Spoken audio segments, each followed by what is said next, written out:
Queria começar por agradecer a presença de todos e muito em especial do professor Abel Mateus, autor do livro e também que vai ser orador nesta sessão, vai ter a intervenção inicial nesta sessão.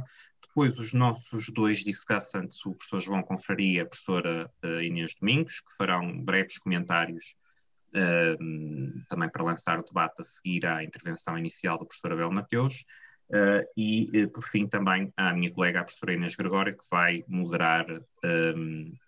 moderar a sessão. Feitos estes agradecimentos e dadas estas indicações iniciais, agradeço novamente a presença de todos e passo a palavra para a minha colega Inês Gregório. Obrigada, professor, e obrigada a todos também pela presença.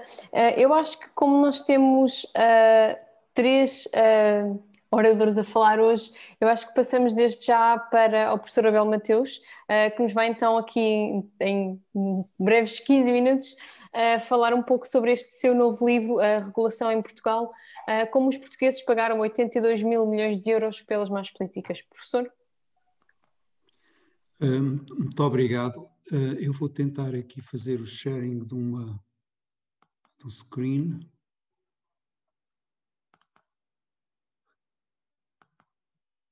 Ok. Portanto, em primeiro lugar, quero agradecer ao CIEP e a todos estarem aqui presentes estou à vossa disponibilidade depois para qualquer questão, evidentemente, queiram pôr. Em primeiro lugar, eu queria dizer que aquilo que me preocupou, digamos, a minha preocupação fundamental quando fiz investigação para fazer este livro foi procurar, por um lado, saber como vai a regulação em Portugal, evidentemente, que deu o título ao livro, mas, por outro lado, como devem ter visto, quem já olhou para o livro, não me subscrevo simplesmente aos aspectos, digamos, ou às atuações dos reguladores, mas também ao condicionamento em que eles atuam. Portanto, quando se faz aquela contabilização dos custos, digamos, para a economia das más políticas, não se pode subentender que aquilo que corresponde a má regulação em Portugal. Esta é a primeira advertência que eu queria fazer e penso que deve estar claro.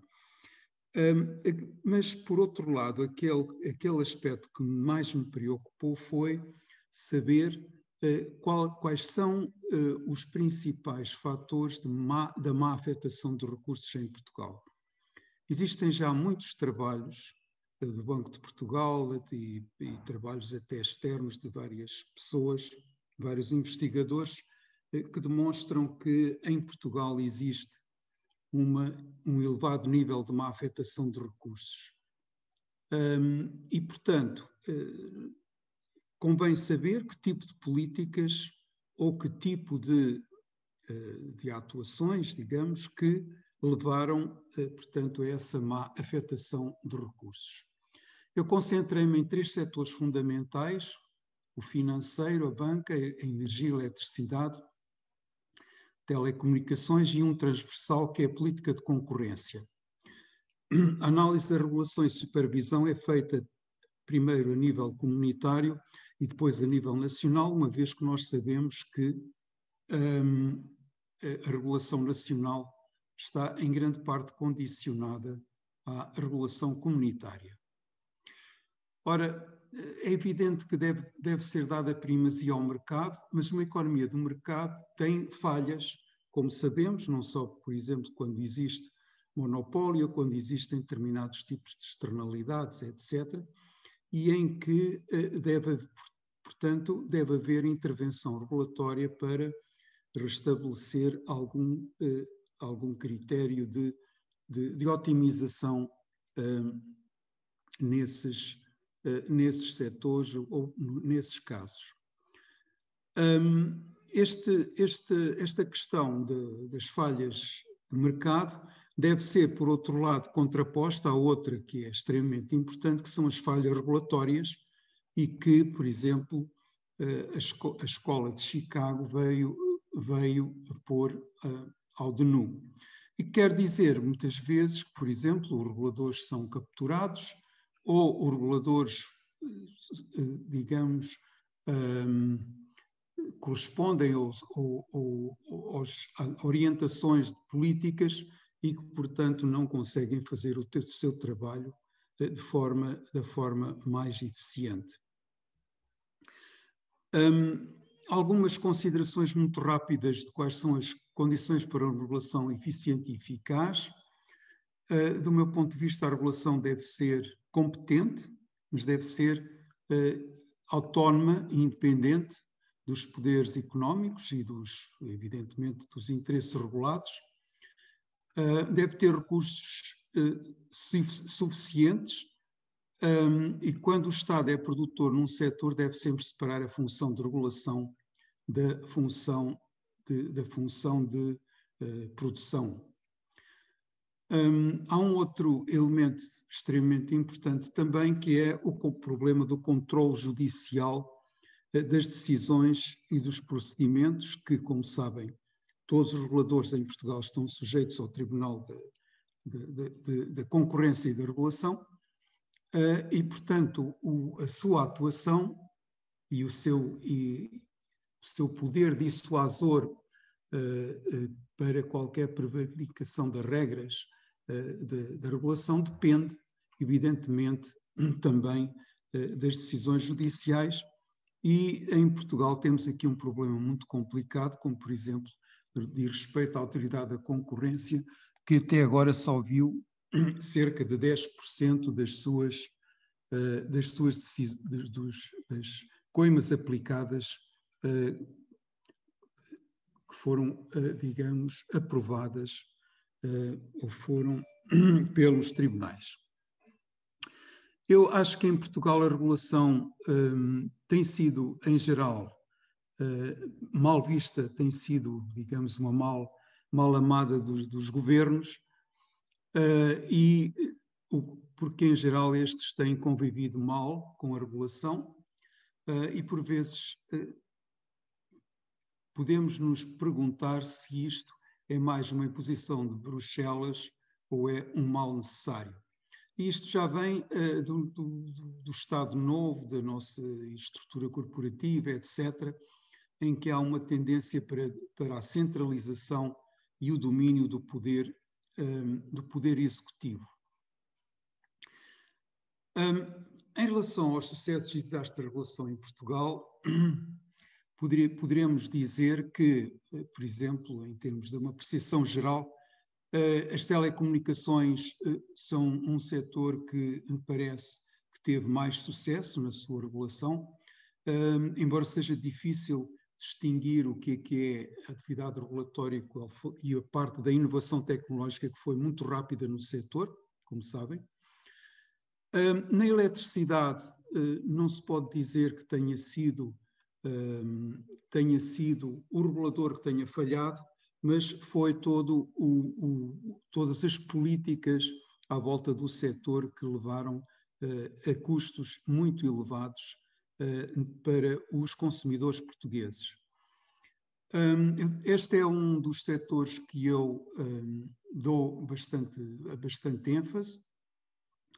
Como sabem, aqui existe um problema de conflito entre digamos, a eficiência e competitividade do setor e da economia com objetivos de ordem climática que em Portugal foram levados a um extremo e levaram à introdução de tecnologias imaturas e que, por exemplo, no domínio das renováveis e também à subsidiação de uma data de outras tecnologias que do ponto de vista de análise de políticas públicas, é questionável o apoio que foi dado. Cálculos da ERSE, que até nem são meus, a ERSE, naquela publicação que tem de preços e tarifas todos os anos, faz um cálculo dos sobrecustos para os consumidores e, somando esses sobrecustos ao longo dos últimos 15 anos, já chegaram a 22 mil milhões de euros até 2000. O setor financeiro é outro caso muito crítico por causa da crise bancária que segundo uma tabela do FMI, que faz o estudo das crises financeiras em todo o mundo, foi uma das maiores crises financeiras que ocorreu até hoje.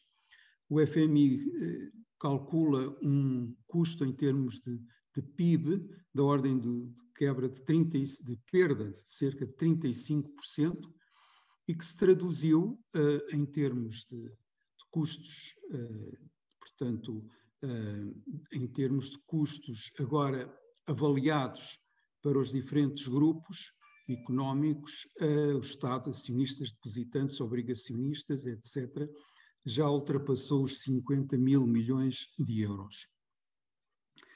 Ora, as causas, por exemplo, destes custos, como sabem, foram intervenções dos governos nos bancos, em particular na Caixa, em má gestão das carteiras de créditos, fragilidades da supervisão financeira e falhas na intervenção atempada, como, por exemplo, é bem conhecido o caso do BES, má gestão e má governação dos bancos. Ora, portanto, em termos muito genéricos, foi isto a que nós chegamos, foram as principais conclusões. Em termos de concorrência, só mais, quer dizer, há vários estudos que mostram, por exemplo, há um estudo do Banco de Portugal que mostra que, portanto, em termos já de análise micro, setor a setor, em que se faz o cálculo da distribuição das produtividades das empresas por diferentes classes de produtividade, e se houvesse uma aproximação à produtividade das empresas mais eficientes, a economia portuguesa teria crescido 1,1 pontos percentuais acima do observado nos últimos, desde basicamente 2000. Portanto, isto é algo, e quer dizer, há muitos outros trabalhos. Ainda agora fez parte daquele estudo do Pissarides para a Grécia, tem lá uma série de quadros em que mostra que Portugal só existe um país com pior afetação de recursos, que é a Grécia. Portanto,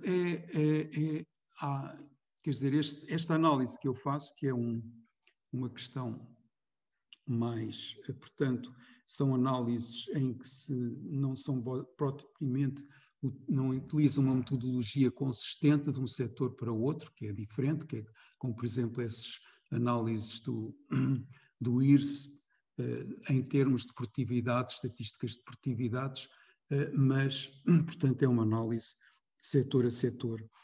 E, infelizmente, no último capítulo que eu mostro é que, infelizmente, muitas destas políticas que não vão ser corrigidas para o futuro, ou pelo menos não há nenhuma indicação da sua correção, vão continuar a provocar custos elevados para a economia portuguesa. Portanto, é basicamente isto, e de forma resumida, aquilo que me parece mais importante. Muito obrigado. Obrigada, professor. Agora passamos já para o primeiro discussant, portanto, professor João Confraria, professor na Católica Lisbon School of Economics e também no IEP. Professor? Mas, em primeiro lugar, queria felicitar o professor Abel Mateus por este trabalho, que é uma contribuição importante para o debate que tem atravessado a sociedade portuguesa e vai continuar a atravessar, que é um debate necessário. No nosso caso, ainda por cima, é motivado por uma razão infeliz, que é os custos que nós temos tido que suportar e a crise económica que tivemos que suportar, e que, em alguns casos, está relacionada com aquilo que é o tema deste livro, que, no fundo, são as falhas do Estado. Sem querer densificar o conceito de falhas do Estado é um conceito mais difícil do que o conceito de falhas de mercado, mas este livro atravessa o livro a ideia de que falhas do Estado são as falhas que, na intervenção do Estado na economia, que prejudicaram a eficiência do nosso sistema económico. E numa circunstância deste tipo, o livro ocupa-se de dois problemas. O primeiro é, identificando-se uma falha do Estado, quais foram os custos os custos de eficiência que isso impôs à economia, e a segunda é, podemos fazer alguma coisa para evitar que isto volte a acontecer, ou podemos fazer alguma coisa para melhorar o nosso processo de decisão pública. E, portanto, era difícil encontrar questões mais atuais nesta matéria. As minhas, a análise, eu fiz uma leitura um bocadinho diferente, a análise achei um bocadinho centrada nos mercados de eletricidade financeiros e na área ambiental, e eu aqui, basicamente, queria falar de dois temas. O primeiro é, de facto, alguns comentários relativamente à estimação dos custos de eficiência na economia, que foram agora apresentados e que constavam ali do último slide. Na estimação desses custos, a análise do setor elétrico está bastante detalhada, e eu aqui tenho basicamente três comentários a fazer. O primeiro é que parece-me que vale a pena distinguir no processo de decisão, de tomada de decisões no setor elétrico, parece-me que vale a pena distinguir vários momentos. O que se passou com a criação do SCAI, em meados dos anos 90, é diferente do que se passou na aceitação de transformação de CAI em CMEC, que se deu em 2004 e que foi implementada em 2007. São processos diferentes e, vendo com cuidado, por exemplo, todo o debate que se deu na Comissão Parlamentar de Inquérito, debate, aliás, interessantíssimo, o relatório final foi aprovado por maioria, depois todos os partidos fizeram declarações de voto, e a declaração de voto do PSD é maior que o próprio relatório. A declaração de voto do PSD tem 248 páginas e o relatório tem 210. E boa parte destas páginas são gastas em torno da ideia houve ou não houve rendas excessivas. Para mim não é muito evidente que tenha havido rendas excessivas na criação do SCAI, dado que, no fundo, pode ter havido, foi um certo comodismo, no fundo, agarrou-se nos resultados no concurso público, ou dois concursos públicos que tinham sido feitos há pouco tempo, e que tinham estabelecido as remunerações de duas centrais, a central do Pego e da Tapada do Outeiro, que eram centrais da EDP, que a EDP foi forçada a vender pelo governo, e depois, no âmbito do concurso público internacional para a venda dessas centrais, acabaram-se por formar os SCAI. E os SCAI estableciam uma coisa muito simples, que era uma remuneração pelo custo fixo e depois uma remuneração pelo custo variável, resultante da transformação, quer do carvão, quer do gás natural. As remunerações que resultaram desses concursos públicos internacionais foram basicamente decalcadas depois para os SCAIs da EDP.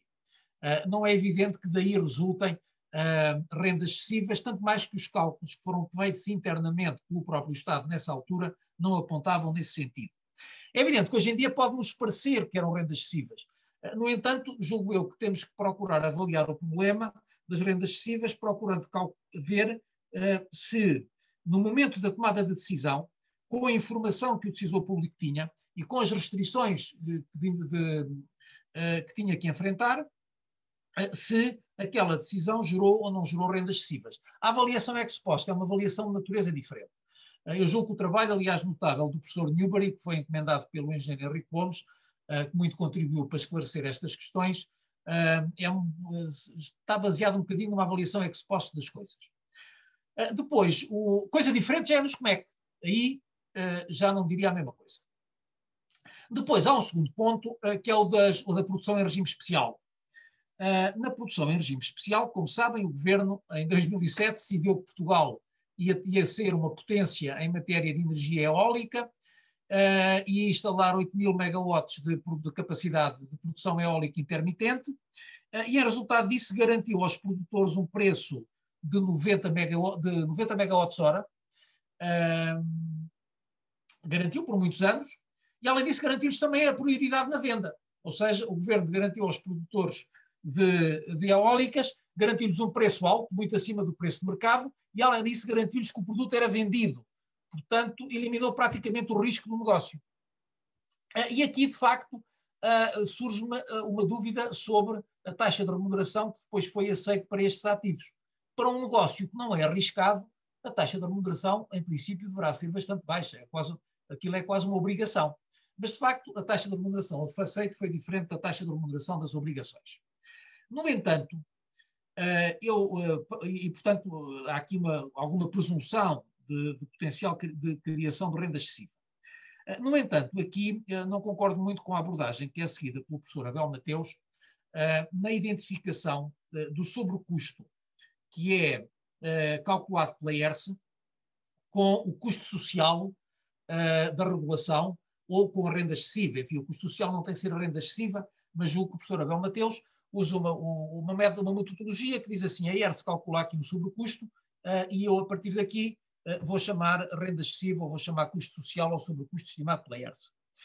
Eu tenho alguma reserva a isto, só por uma razão, que é a de que, para passarmos do sobrecusto da ERSE para o custo social, julgo eu, e se não estou em erro, será necessário termos em conta o preço implícito do carbono.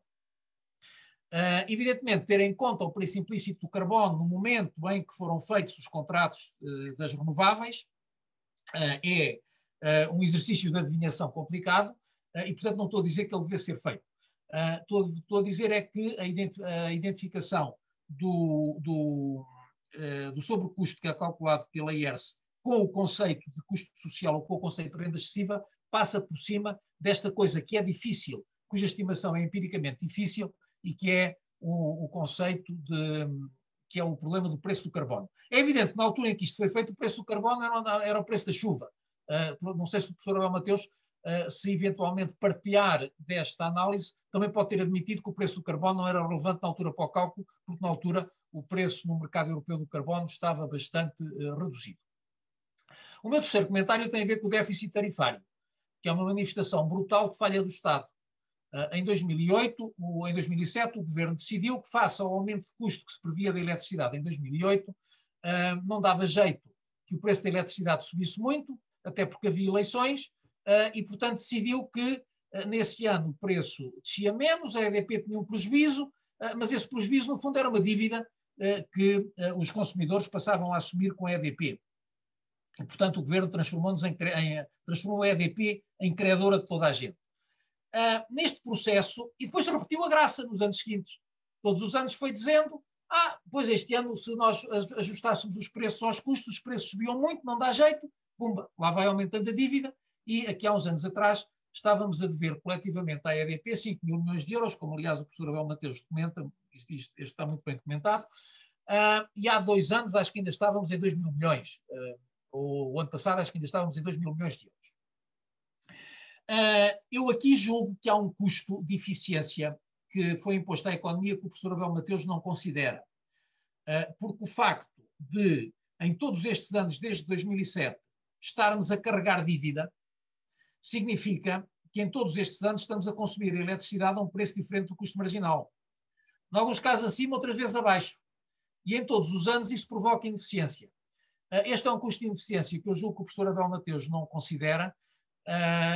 Julgo que o valor, evidentemente, desta ineficiência é um valor que depende da rigidez da procura. Julgo que aqui teríamos que considerar um valor da eletricidade de procura-preço um valor não muito baixo, por uma razão simples, porque de facto estamos a falar do longo prazo. Eu fiz num outro trabalho, fiz uma simulação que sugeria que, por exemplo, para os valores portugueses, se nós usássemos uma elasticidade de procura-preço de longo prazo de menos 0,7, por cada euro que era transferido no tempo, por cada euro cujo pagamento era dilatado no tempo, perdiam-se 21 cêntimos de eficiência. Talvez isto seja um limite superior. Mas na prática isto iria dar deu origem a uma ineficiência adicional, para além de dar origem a uma certa redistribuição do rendimento no tempo, que também, e portanto acho que de facto há aqui uma grande falha do Estado. Mas, portanto, estes são alguns argumentos complementares. Ora bem, a questão, pode-se fazer alguma coisa, podíamos fazer alguma coisa para melhorar isto? Eu acho que bastava ter cumprido a lei. Nós não precisamos estar a inventar muito. De acordo com a nossa lei, eu não sou jurista e, portanto, como os juristas dizem, aqui está o sapateiro a subir acima, além do chinelo, mas o nosso Código do Procedimento Administrativo estabelece que quando o Estado regula e impõe restrições, tem que o fazer com fundamento, e tem que o fazer de acordo com o princípio da proporcionalidade, e tem que o fazer com transparência, e tem que o fazer envolvendo os interessados. Ora, nada disso foi feito. Aliás, a prática de boa regulação que vem em qualquer livro de texto de economia da regulação, sobretudo aqueles que tratam economia e direito da regulação ao mesmo tempo, muitos deles até têm um capítulo, o que é a boa regulação. E a boa regulação é começar por identificar o problema, identificar opções para esse problema, explicar porque é que se vai por uma opção e não por outra, submeter toda essa análise à consulta pública, receber os comentários dos interessados e justificar porque é que aceita uns comentários e não aceita outros. Ora, isto devia ter sido feito no SCAI, devia ter sido feito no SCMEC, devia ter sido feito nas renováveis e não foi. Aliás, ainda hoje há imensa documentação que não é pública. E mesmo alguma que se passou a saber que existia foi por causa dos trabalhos da Comissão Parlamentar de Inquérito. E, portanto, houve de facto aqui uma imensa falha do Estado, mas em limite ninguém cumpriu a lei. Se toda a gente, que seja governo, seja a administração direta do Estado, seja a administração indireta do Estado, sejam autoridades reguladoras independentes, usarem as práticas de boa regulação, boa parte destes problemas é identificada a tempo e não se resolve. E resolvem-se a tempo. Julgo eu também que no caso da regulação financeira temos aí um problema que está muito bem descrito no livro e é muito pedagógica, mas temos aqui um problema semelhante, embora de natureza diferente, que é, quando olhamos para a regulação financeira, eu julgo que todos nós fazemos duas perguntas, que são, mas os reguladores não podiam ter feito mais qualquer coisinha? E depois a segunda pergunta é, e a mais qualquer coisinha que eles podiam ter feito não era suficiente para evitar a desgraça? Ora, eu julgo que a resposta à primeira pergunta é sim, e a resposta à segunda pergunta se calhar é não. E a resposta à segunda pergunta se calhar é não pelo seguinte, vamos lá ver, a regulação implica sempre restrições à propriedade privada. A regulação é quase sempre o ato através do qual uma autoridade pública diz a uma empresa, olha, o senhor ou a senhora quer fazer isto, e quer fazer isto porque isso lhe dá lucro, mas você fica proibido de fazer isso em nome do interesse maior, que é o interesse público que aos reguladores compete defender. Ora bem, para um regulador estar a dizer, um regulador seja a administração direta e indireta do Estado, ou seja, um regulador independente, estar a dizer numa economia de mercado a uma empresa, você quer ganhar dinheiro, mas não pode, porque o que você vai fazer pode causar prejuízo a terceiros, tem que ter uma base legal muito sólida. E eu julgo que uma das coisas onde nós podemos melhorar o nosso sistema regulatório é definir mais claramente os poderes, sem ambiguidades, e, em alguns casos, os deveres de intervenção das autoridades reguladoras e os deveres de intervenção do Estado. Em alguns casos, essas coisas estão mal definidas. Julgo que no livro o professor Abel Mateus é demasiado generoso com a lei quadro das autoridades reguladoras independentes. Porque a lei quadro das autoridades reguladoras independentes foi um bom contributo, mas a lei quadro combinada com os estatutos dos reguladores, muitas vezes cria situações de enorme ambiguidade legal, que depois levam à inércia dos reguladores, levam à litigância e levam ao risco. E no caso da litigância, o professor Abel Mateus faz muito enfoque no Tribunal da Regulação, e muito bem, mas um grande bloqueio a uma regulação eficiente em Portugal neste momento são os tribunais administrativos. Não é só o tribunal. Muitas das questões de regulação não são julgadas no Tribunal da Concorrência e da Regulação, são julgadas nos tribunais administrativos. Os tribunais administrativos demoram tempo a resolver estes assuntos, por razões meritórias, não estou a criticar os juízes, obviamente, mas temos que fazer esta coisa, porque, de facto, se temos uma autoridade a impor regras, temos as empresas a contestar, ou o contrário, e ninguém decide nada, gera-se uma situação que é relativamente insuportável no mercado. O terceiro ponto é sobre a regulação ambiental. Eu aqui afasto-me um bocadinho da perspectiva do livro. Afasto-me porque a perspectiva do livro aliás, é um livro de um economista, foi uma professor de economia, de microeconomia, portanto, não posso dizer mais do que isto, é uma perspectiva de eficiência económica. E não temos aqui que discutir isso.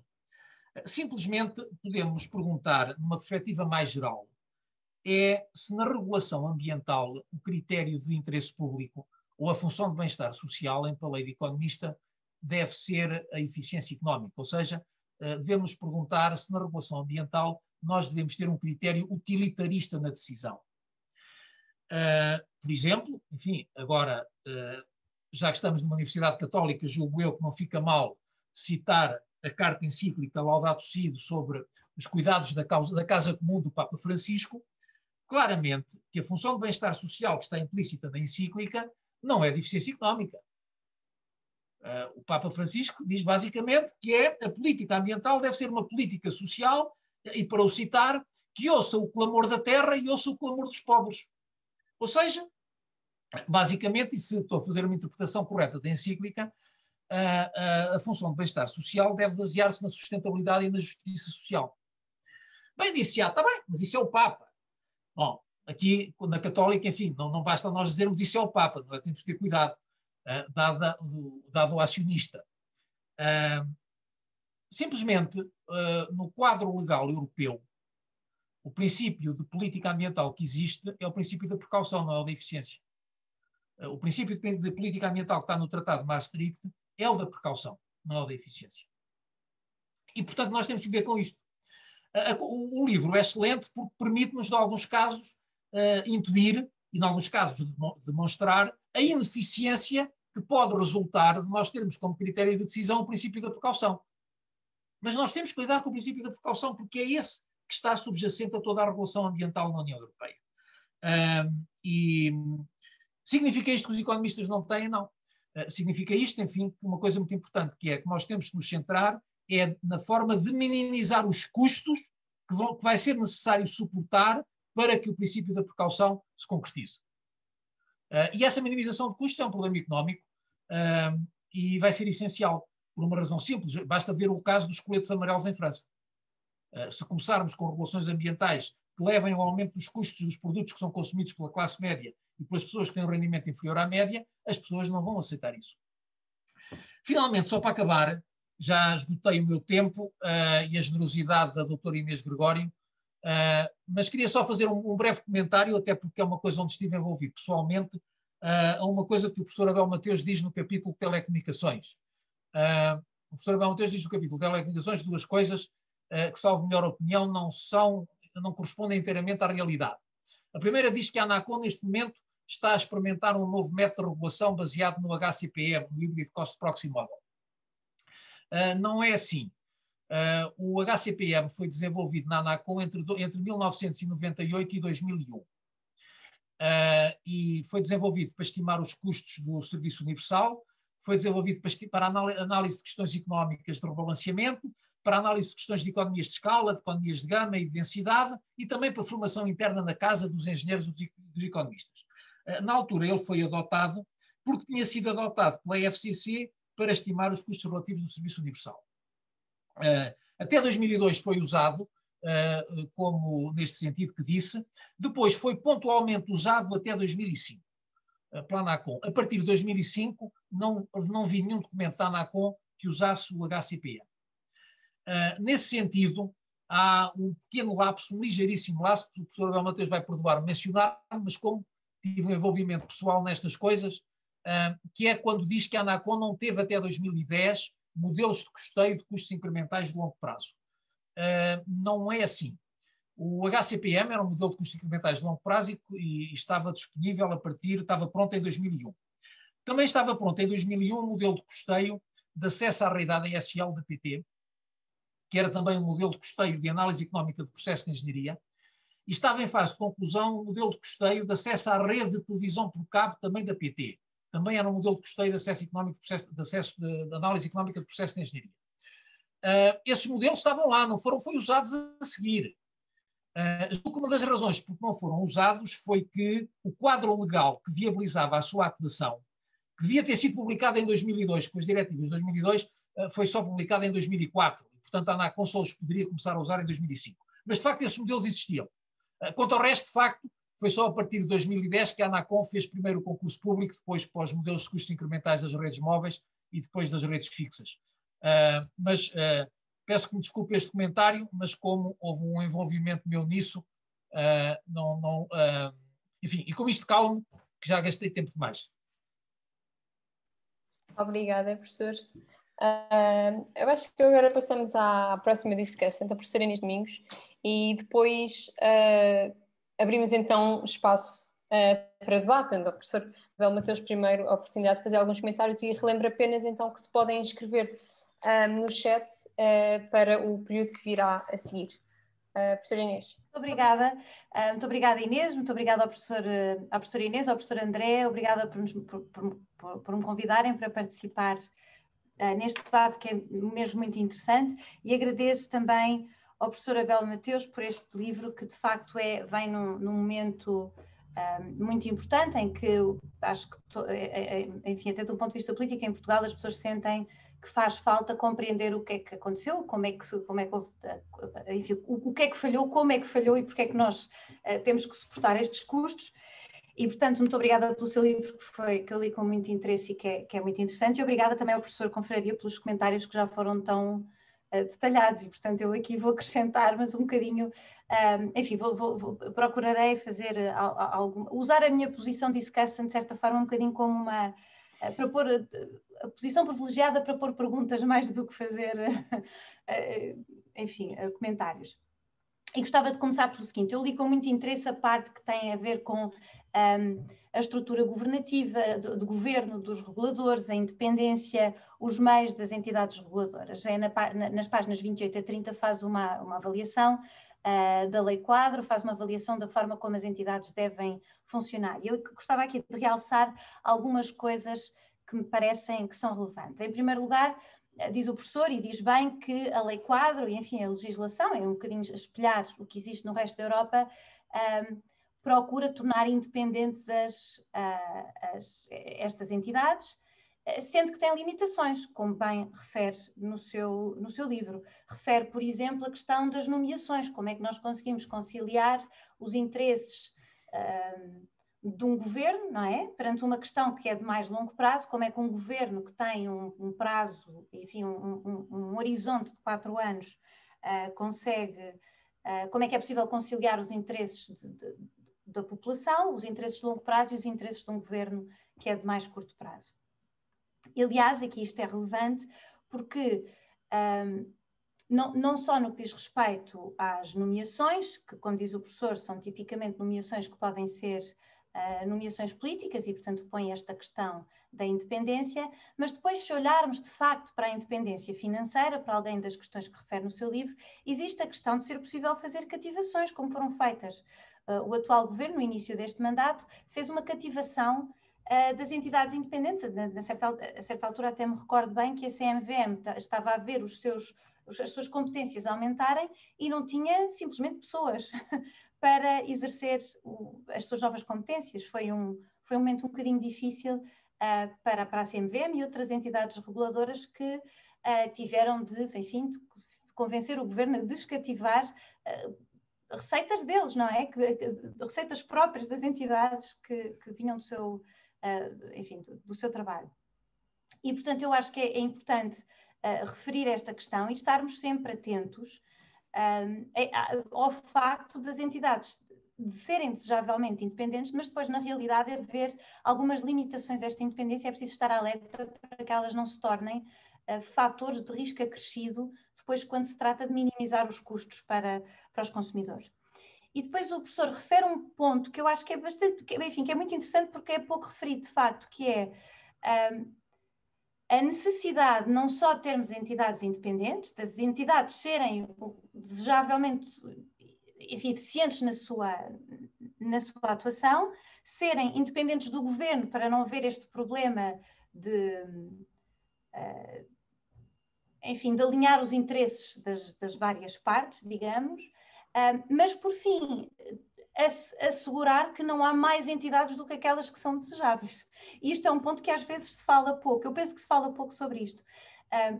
Faz de facto sentido que não haja uma tal proliferação de entidades reguladoras que depois podem até eventualmente contrariar as decisões umas das outras, podem tornar a supervisão de facto mais difícil, em vez de ser mais fácil, e ao mesmo tempo, ao fazer uma fusão de algumas entidades, é possível se calhar eventualmente assegurar que os recursos são tratados de forma mais eficiente e acabam por ter uma atuação mais eficiente. Depois, e para terminar esta questão do governance, digamos, uma questão. Eu penso que o que não existe em Portugal, ou existe para algumas partes setoriais, mas não existe, mas que poderia fazer sentido, e pegando aqui um bocadinho no que disse o professor Confraria também, em relação ao ambiente, e o ambiente é um tema interessante porque é um tema que é transversal a várias... no fundo, a várias empresas, a vários setores e, portanto, naturalmente deveria ser um tema que era transversal também a vários reguladores. E acho que faz falta em Portugal, numa perspectiva do governo, uma espécie de network. Eu vi que existe na Inglaterra, é muito interessante, um network dos reguladores, que pensam em desafios comuns. Os desafios, por exemplo, agora no Reino Unido, o desafio que eles procuram estudar e, no fundo, apoiar os reguladores setoriais e até os reguladores transversais, como é que nós vamos tratar os consumidores vulneráveis. Isto é um tema possível e é um tema que afeta todos. Mas podemos pensar em vários temas que afetam todos e que depois são tratados de forma independente por diferentes reguladores que estão afetos a ministérios diferentes. Aliás, em Portugal há esta expressão muito engraçada da tutela, são reguladores independentes, mas depois existe uma tutela, portanto é assim uma coisa um bocadinho contraditória.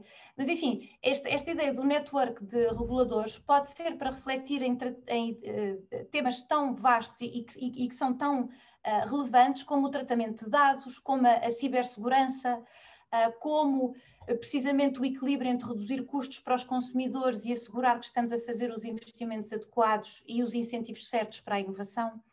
E, portanto, eu acho que há aqui muito trabalho ainda a fazer. Acho que a Lei Quadro, que foi aprovada já há uns anos, foi um passo em frente, mas, de facto, há aqui algum trabalho que pode ser feito no sentido de tornar os reguladores mais eficientes, mais independentes, não só aprendendo com os erros, mas também, e isso é importante, preparando-nos de facto para o que vai ser o futuro, que são desafios comuns que se calhar não podem ser tratados em caixinhas setoriais e caixinhas diferentes. Depois o professor Abel Mateus vai-me desculpar, eu vou fazer aqui um comentário que diz que os reguladores e os presidentes devem ser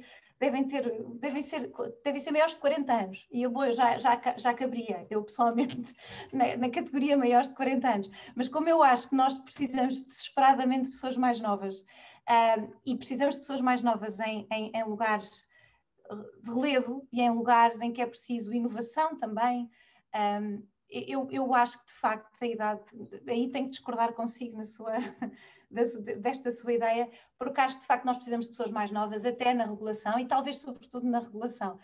Precisamos de gente que olhe para estes desafios que às vezes são diferentes, tem questões obviamente que naturalmente prevalecem e que são dominantes, mas depois há temas para o futuro que eu acho que vai ser muito importante e acho que é preciso pessoas de todas as idades para estes lugares, de forma geral. Depois tinha uma questão, eu estou muito consciente do meu tempo, ainda tenho 5 minutos e, portanto, vou dedicar a segunda parte da minha intervenção a outro tema que eu acho que é muito relevante porque se encaixa um bocadinho, e que o professor fala no seu livro, que se encaixa um bocadinho naquela dicotomia e na dificuldade que existe. E isso tem muito a ver mais com a política da concorrência, que é bastante transversal, mas não só, que é a questão dos campeões nacionais. E acho que este é um tema especialmente relevante porque se trata não só a nível nacional, embora a nível nacional nós os campeões nacionais, enfim, é o que é, já não se pode bem dizer que exista assim empresas que estejam propriamente nesse campeonato, mas é um debate que tem existido muito a nível da União Europeia, no sentido de, eventualmente, a criação de campeões europeus. É um debate, por exemplo, que o presidente Macron gosta muito de fazer, e é um debate que está a começar a fazer um certo caminho dentro da União Europeia. Tradicionalmente, a Comissão Europeia e ultimamente com a comissária Vestager teve um papel importantíssimo no sentido de evitar ou até, bom, o presidente Macron até acha quase, enfim, limitativo e até um pouco irritante a forma como a comissária atuou em certos casos, mas de facto teve um papel muito interventivo. Mas existe, e isso é notório, uma tendência para favorecer, e agora mais recentemente desde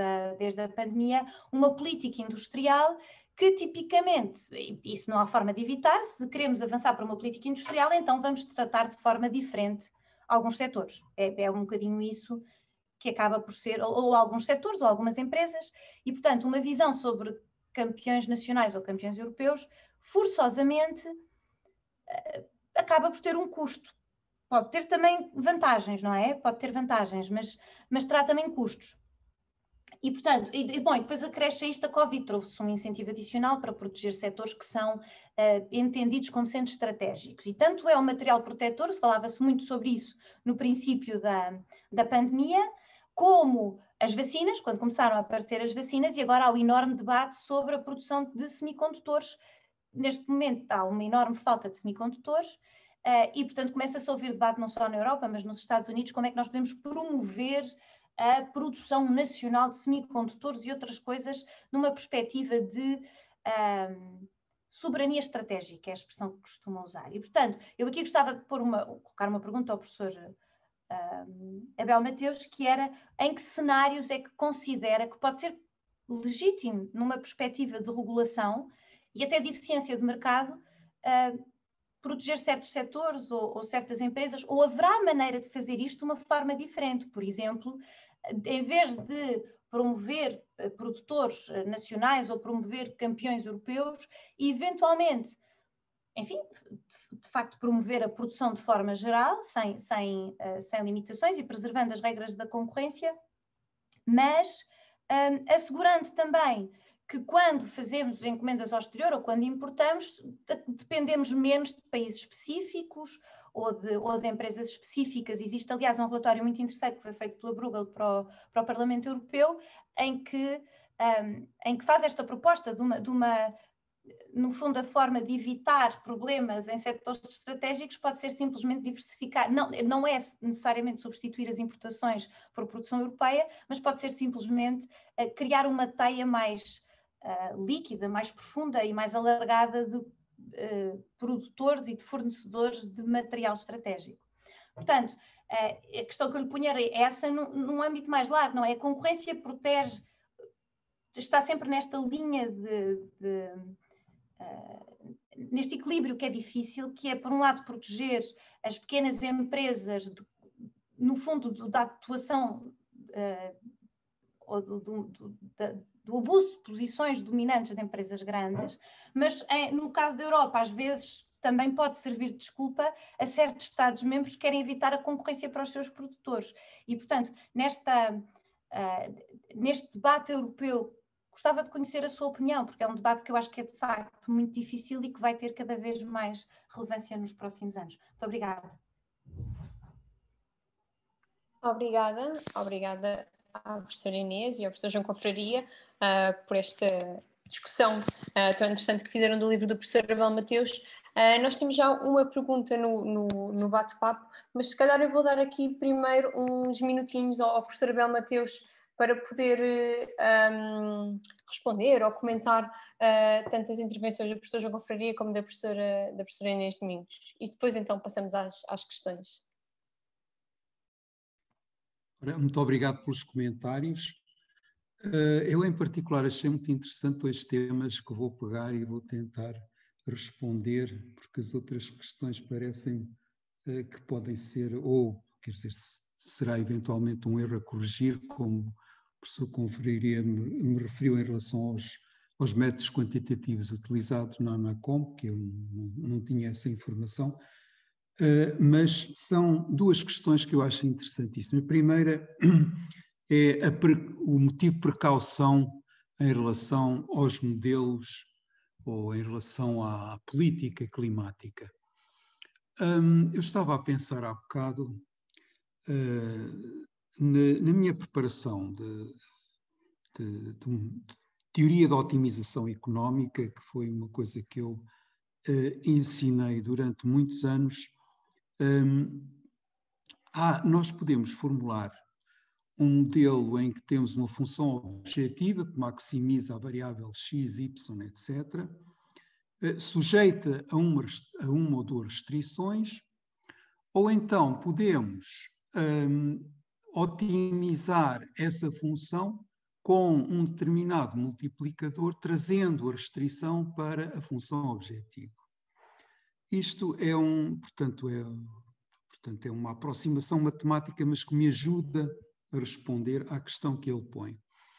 A metodologia que eu segui na análise do capítulo da regulação das emissões de carbono e do problema climático é, por exemplo, para a energia, no caso da energia, eu penso que é minimizar os custos de produção da energia sujeito a uma restrição que é dado em termos de emissões de carbono. Ora, portanto, nós poderíamos ao mesmo tempo dizer, mas porque é que não introduz na própria função objetivo essa restrição climática? Ou seja, poderia ser uma função objetiva em que eu minimizo os custos de produção da energia e minimizo também as emissões de carbono. Portanto, para mim, se me permite, eu penso que são duas formas isomórficas de olhar para o mesmo problema, mas que poderão ter, quer dizer, em questões mais complexas, poderão ter abordagens diferentes. Agora, o que eu acho, e como economista, é que nós não podemos esquecer a economia ou deitar fora determinadas orientações de eficiência económica quando tratamos de modelos climáticos. E eu aí tenho a impressão que já discuti aqui no livro, mas tem sido um dos pontos que eu tenho procurado fazer em alguns escritos que eu tenho feito ultimamente, que é o seguinte. Os modelos, por exemplo, utilizados pela Comissão Europeia para fundamentar as decisões climáticas atualmente são modelos desprovidos de racionalidade económica básica, porque não consideram custos, não incorporam os custos de produção, os custos, por exemplo, do carbono ou os custos de utilizar, portanto, tecnologias mais caras do ponto de vista energético. E, portanto, o que acontece é que nesses modelos qualquer objetivo mais ambicioso para o clima vai implicar mais investimentos e depois o que os modelos deles dizem é que mais investimento, por efeito multiplicador, vai gerar mais procura e mais crescimento e mais PIB, etc, etc. Quer dizer, se nós seguirmos esta lógica por aí adiante, é uma lógica irracional, porque no limite vamos pôr todos os nossos recursos nas restrições climáticas e se calhar, não sei, quer dizer, o que é que aconteceria no fim? Quer dizer, vamos andar de bicicleta ou andar a transportar as mercadorias em burros? Não sei, quer dizer, que tipo de economia que iria gerar, portanto, extrapolando este tipo de raciocínio. Eu aqui dou uma grande importância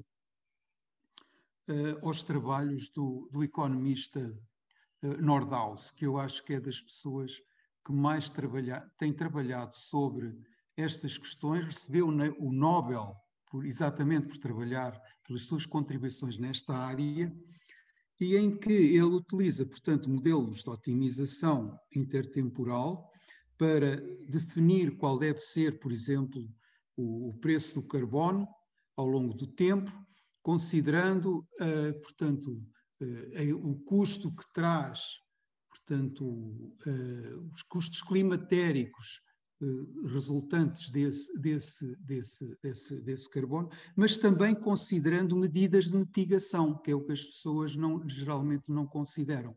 Isto é, por exemplo, sei lá, por exemplo, em determinada área geográfica que há portanto, mais secas. Os agricultores podem fazer uma adaptação dos tipos de plantações que fazem, já tomando em consideração esse fator. Portanto, é uma forma de mitigação do efeito climático. Portanto, e eu acho que é muito importante o trabalho do professor Nordhaus, porque aquilo que ele mostra é que, portanto, a política seguida pela Comissão atualmente, que se baseia em grande parte no relatório Stern, não é? Que foi feito por volta de 2013 ou à volta disso, implica preços do carbono em que já deveríamos estar a ter preços da ordem dos 200 euros por tonelada, quer dizer, e isso é que é consistente com os tais objetivos da União Europeia de cortar as emissões de forma tão drástica como o próprio Parlamento Europeu agora estabeleceu. Portanto, ou nós temos uma linguagem coerente, não é? Que vai até ao fim, ou não temos. E, portanto, há aqui uma inconsistência de metodologias aberrante e que tem consequências enormes. E, portanto, não é só em Portugal que fazemos asneiras, mas também a nível mundial e a nível da União Europeia. Portanto, isto era o que eu gostaria de referir. Em relação à questão também muito interessante que a professora Inês de Domingos levantou, que é a questão dos campeões nacionais. Eu lembro-me de uma conferência que eu organizei aqui em Lisboa, quando era Presidente da Autoridade da Concorrência, com todas as autoridades, e que veio também a Comissão Europeia, em que um dos pratos fortes foi a discussão dos campeões europeus. Estamos a falar de, sei lá, 2005 ou 2006. Portanto, isto é um tema recorrente, não só em Portugal, como também na Europa. A minha opinião em relação a esta questão é a seguinte. Primeiro, a política industrial, portanto, como oposta à política da concorrência, só deve, portanto, sobrepor-se à política da concorrência quando houver também uma falha de mercado. E, por exemplo, políticas industriais viradas para a investigação, financiamento, subsidiação da investigação e desenvolvimento são, para mim, e que são as primeiras e as mais importantes em muitos desses setores, são perfeitamente justificadas e devem ter a prioridade. Portanto, não há, do meu ponto de vista, qualquer problema de custos económicos ou sociais. Agora, a questão toda é, para além disso, isto é, o que é que devemos subsidiar, por exemplo, a produção? Devemos subsidiar o investimento dessas empresas? Devemos, sei lá, protegê-las através de tarifas ou de restrições quantitativas? Porque é isso, no fundo, aquilo que nós estamos a falar, que o resto é conversa fiada, não é? Dizer que vamos proteger o campeão nacional e mais nada, que isso não... Que instrumentos é que vamos usar para isso? E aquilo que nós chegamos, o problema que nós temos é, primeiro, sabemos identificar os campeões nacionais? Não sei. Não sei porque tem sido, ao longo da história, tem-se apostado em empresas em determinados setores e depois que se verifica que são um falhanço. Ou, por outro lado, quando se protegem, tornam-se naquilo que se chamam elefantes gordos e pachorrentos e, portanto, deixam de puxar pela economia. E depois, eu não acredito que os burocratas tenham maior capacidade de previsão do que um empresário, porque o empresário vai arriscar o dinheiro dele. E, portanto, o burocrata que diz que, ok, vamos agora, portanto, proteger como campeão nacional a empresa X, muitas vezes é, digamos, por causa do interesse económico que se sobrepõe ao interesse, portanto, domina o interesse político. Outra questão que eu acho que é muito importante, que se levantou ultimamente e sobretudo com a pandemia, não foi só com a pandemia, com também efeitos da globalização. A globalização, como sabem, levou a uma transferência maciça da indústria da Europa e da América do Norte para a China. E poderá dizer-se, não foi demasiado, essa transferência não foi demasiada. Bem, aí levantam-se problemas complicados da ordem de um level playing field, não é? Do comércio e do investimento a nível internacional, que tem questões muito interessantes e importantíssimas que eu acho que só agora começam a ser de facto entendidas. Outra questão é digamos, as cadeias de produção, não é? E rupturas que podem acontecer. Evidentemente que isso é um custo económico e, portanto, se eu vou minimizar o custo económico, também interessa minimizar o risco dessas cadeias. E, portanto, eu acho que há toda a razão em considerar esse custo na análise económica das empresas e das políticas económicas. Muito obrigado. Obrigada, professor. Temos então aqui uma questão no chat que se calhar eu vou ler para todos podermos ouvir e depois passo a palavra ao professor João Confraria, depois à professora Inês Domingos e depois terminamos, talvez se não houver mais questões, entretanto, claro, novamente com o professor Abel Mateus. Então, a questão que temos aqui no bate-papo é do professor André Azevedo Alves e é a seguinte: que parte das falhas de regulação em Portugal consideram que pode ser atribuível a problemas de porta giratória no meio pequeno, periférico e tradicionalmente fechado, como é a sociedade portuguesa? Olha, eu acho que isso é daqueles problemas que tem sido discutido com muita demagogia. Uma das razões porque a entidade reguladora do setor energético é muito boa, e a mim, na minha opinião, foi o regulador que em Portugal foi construído de raiz e que foi mais bem feito. Aliás, talvez porque o ministro que estava encarregado disso sabia o que é que estava a fazer, que era o engenheiro Miro Amaral. Mas uma das razões porque a ERSE funcionou bem de raiz foi porque, quando foi constituída, acolheu muitas das pessoas da EDP que estavam a trabalhar na área da tarifária. E algumas delas das melhores que há. E em algumas delas, ou fosse como funcionários, mas muitas vezes, algumas vezes até mantiveram o vínculo à EDP e à REN, mas estavam lá a trabalhar. E isso contribuiu para um nível técnico da ERSE muito elevado e julgo que não prejudicou a independência da ERSE. No fim, não vou aqui a citar nomes, até porque são pessoas que têm grande consideração por elas, enfim, e todo o mercado tem grande consideração por elas. Um outro caso que também é contraintuitivo, que eu notei, e vivi isso na minha experiência em dois reguladores em que trabalhei, é que muitas vezes quando contrata alguém que vem de uma empresa, esse alguém até na prática de regulação é ainda mais agressivo para a empresa do que as pessoas da autoridade. Tem umas contas a ajustar e, portanto, por vezes a pessoa que vem da empresa tem... Mas muitas vezes os reguladores precisam de gente que vem das empresas. Precisam de gente que vem das empresas. Porque agora já não é tanto assim. Mas há uns anos atrás precisavam de gente que vem das empresas por uma razão simples. Porque era nessas empresas o único sítio onde se podia aprender. Por exemplo, o regulador da aviação, numa série de número de áreas, tem que trabalhar com gente que vem da NAV, que vem da TAP. Não tem como. Tem que ser. Aliás, julgo que no caso do regulador da aviação até estão contempladas algumas exceções quanto ao princípio de que a administração não deve incluir pessoas que tenham sido administradoras de empresas reguladas.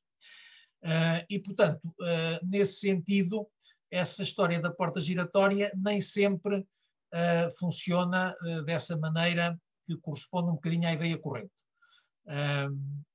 Agora, é evidente que a primeira vez, julgo que um dos primeiros livros que há sobre a porta giratória é um livro do Dr. Raul Rego, um livro de finais dos anos 60, julgo que é um livro de 1971.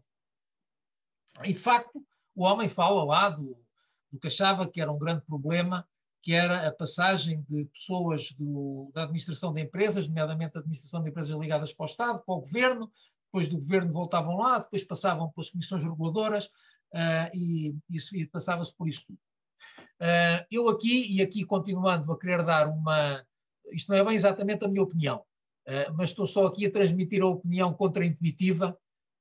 Há uma tradição de literatura económica muito interessante nesta matéria, de teoria dos jogos, que aponta que a porta giratória não tem necessariamente um efeito negativo. Porquê?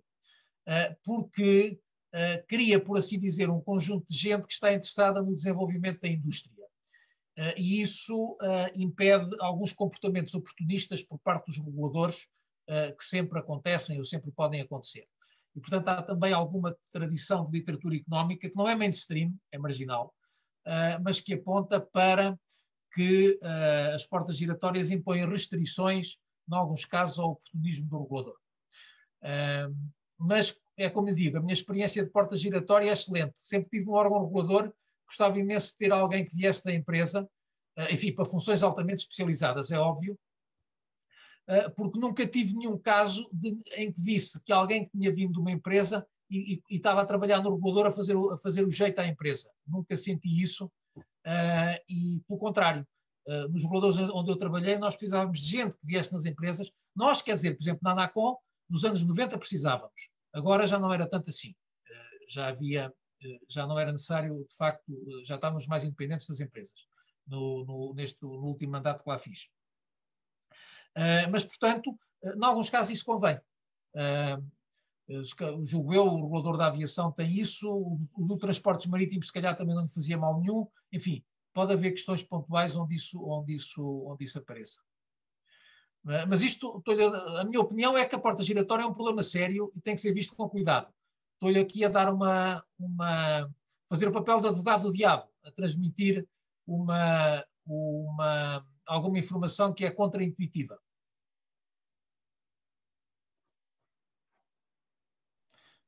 Obrigada, professora Inês. Obrigada. Então, aqui enfim, isto é um tema que é sempre relevante, e eu diria duas ou três coisas. Em primeiro lugar, que nós falamos muito da independência face aos regulados, mas o professor Abel Mateus refere bem também a independência face ao governo, não é? E, portanto, é de facto também relevante pensarmos de que forma é que, quando as pessoas transitam de um lado para o outro, como é que se assegura que as pessoas continuam a ter independência nos cargos que exercem, seja do governo, porque acontece para os reguladores, seja dos reguladores para o governo. Eu, como todas as coisas na vida, acho que o que é importante é que haja mecanismos que assegurem que as pessoas depois atuam independentemente, não é? Isso que o objetivo, acho eu, institucional é esse. E é possível fazer isso. Existem em várias jurisdições diferentes, formas diferentes de o fazer, sem impedir as pessoas de mudar, simplesmente assegurando, seja através de períodos de nojo, seja... Enfim, há várias formas de assegurar que a coisa é pacífica. E, portanto, acho que isso é possível fazer. Depois, o debate sobre as portas giratórias em Portugal parte sempre do princípio que existe um grupo reduzido de pessoas que pode exercer certas funções, o que eu acho que de facto está muitas vezes na cabeça. É verdade que tem acontecido. Existe um grupo de pessoas que acabam por ser muitas vezes as mesmas, que andam mais ou menos nos mesmos lugares, e acaba por haver, se calhar, por exemplo, eu estou a pensar especificamente no facto de Portugal ter, neste momento, eu já estou um bocadinho naquela idade, assim, um bocadinho intermédia, mas eu tenho a sensação que até a nível dos alunos desta universidade, que sentem que existe, e estamos a falar de uma universidade, de facto, tem ótimas oportunidades e que é muito reconhecida, mas que sentem um bocadinho, às vezes, falta de oportunidades de crescer, porque parece que as coisas estão todas ocupadas. E eu acho que em Portugal, se calhar o que faz falta também é compreender que não é preciso isso acontecer, que existe gente ótima, gente mais nova, que a nível das posições de topo também se calhar há menos mulheres do que eventualmente, se calhar há mais mulheres disponíveis para fazer que acabam por nunca chegar lá, e já para não falar no facto de nós podermos também contratar pessoas de fora, nada impede as entidades reguladoras de irem buscar lá fora. Portanto, nós somos um país pequeno e se calhar por isso devíamos aproveitar a oportunidade para dar oportunidades, não é? Nestes setores e no setor da regulação. No fundo, podíamos dar oportunidade na regulação para as pessoas também aprenderem, não é? Também virem aprender. E eu acho que faz um bocadinho falta isso em Portugal, porque de facto existe um bocadinho, existem um bocadinho portas giratórias, é possível limitar, tem vantagens e tem inconvenientes, é possível limitar os inconvenientes, mas se calhar não tinha que ser assim, é possível, há mais gente aí para contratar. Obrigada, professora Inês. Professora Abel Mateus, Temos 5 minutinhos e acho que acabamos com a sua intervenção. Outro dia, numa sessão, a Presidenta da Transparência Internacional aqui em Portugal apresentou uma tabela exatamente das portas giratórias com roladores que me deixou aterrado. Os casos são muito mais do que aquilo que à primeira vista parecem. Eu acho que o problema é extremamente grave, sobretudo entre executivo ou governo e reguladores, por um lado, e reguladores e regulados, por outro lado. Em termos de governo ou de, digamos, do partido político que está no governo, etc., que muitas vezes pretende, portanto, pôr uma pessoa, sei lá, por exemplo, um assessor de um ministro que sai de assessor e é posto e é proposto, não é, para integrar a direção de um regulador. A minha experiência é que isso é extremamente prejudicial e compromete muito a independência do regulador. Isto porquê? Porque não é só a suspeição. Eu assisti a muitos casos na minha vida, nos diferentes reguladores, essencialmente a Autoridade da Concorrência e Banco de Portugal, em que a pessoa vai para lá de uma forma explícita ou implícita tentar prosseguir a agenda do governo. Portanto, ou determinado membro do governo, às vezes até. Isso, portanto, eu acho que a professora Inês Domingos disse que há, de facto, algumas formas de limitar, nomeadamente, por exemplo, sabem que ainda há pouco tempo uma pessoa que foi proposta depois no Parlamento, não é, acabou por ser rejeitada. Mas isto, não sei se há suficientes salvaguardas, mas acho que é uma questão muito importante e que interessa restringir ao máximo. A outra questão é entre reguladores e regulados. Eu, quando estive no Banco de Portugal, não havia nem período de nojo, nem nada parecido entre, por exemplo, um governador sair de governador e ir para presidente de um banco ou presidente da Caixa Geral de Depósitos ou de um banco. Ora, isso, e eu assisti a casos, não vou aqui dizer falarem de pessoas nem factos, em que muitas vezes o Conselho, as decisões ou a posição dessa pessoa era condicionada exatamente a pensar que poderia a seguir ir para aquele lugar. Portanto, eu acho que isso é extremamente negativo para um regulador.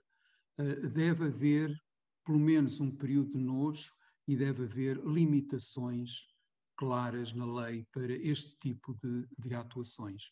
Portanto, eu acho que, apesar de haver algumas, quer dizer, em termos de conhecimentos, como se diz, porque depois pode ser, mas se o indivíduo, e também funciona nem vice-versa, quer dizer, de um presidente de um banco ir para o Conselho de Administração do Banco de Portugal, quer dizer, também acho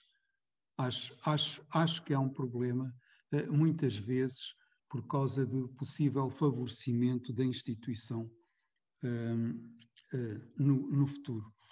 Ou seja, estes problemas são reais e hoje em dia não temos tanta escassez de talento que obriga qualquer restrição a estes princípios. Muito obrigado. Obrigada, professor. Obrigada a todos.